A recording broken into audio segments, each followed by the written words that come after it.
Nabalitaan nyo ba? Malaking gulo ang nangyayari ngayon sa Iran. Mga Iranian gising na. Ayaw nang kumampi sa China. Dahil puro kamalasan lang kasi ang dala nila. Akalain mo yun? Bilyong-bilyong halaga ng oil ang mayroon ang Iran. Pero sobrang hirap ng bansa nila. Grabe, ang lala diba? Gaya kasi ng kay Maduro at Xi Jinping, korupsyon at China lang ang nakikinabang dito. Ngayon sobrang nagkakagulo na. Gustong patalsikin sa pwesto si Iranian President Khamenei. Kaso ayaw umalis sa pwesto eh.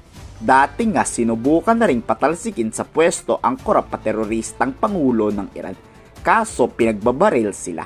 Ngayon, hindi na sila natatakot mamatay at milyong-milyong mga Iranian ang nagtitipon-tipon para sugurin ang presidente.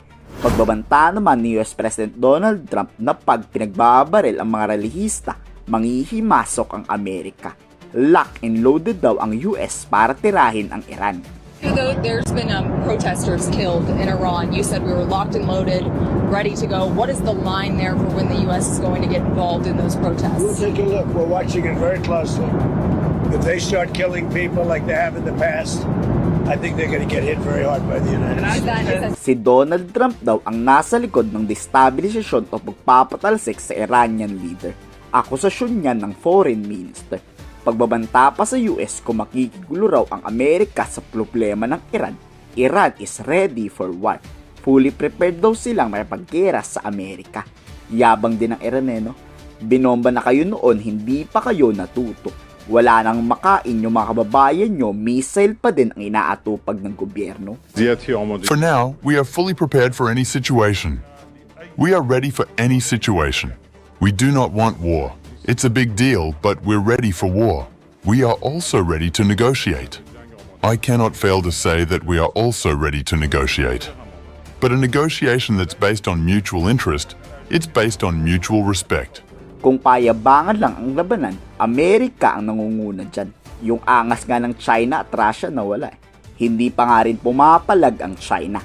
Kaya paalala at paulit-ulit na binabanggit ngayon ni Trump, Amerika ang most powerful military sa buong mundo. Wala daw makakapantay sa lakas ng Estados Unidos. The United States proved once again that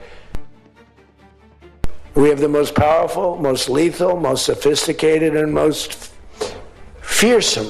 It's a fearsome military on planet Earth, and it's not even close. You know, I've been saying it for a long time. Nobody can take us. Nobody. We don't want to have it. We don't have a discussion, but you read all and you see everything else. Nobody could have done that. Nobody has our weapons. Nobody has the quality of our weapons. Kayo, tingin nyo, katapusan na ata to ng China eh. Lahat ng kaalyado nilang bansa na nagsusupply sa kanila ng langis, pabagsak na. Anong masasabi nyo dito? I-komento sa baba ang inyong salobin.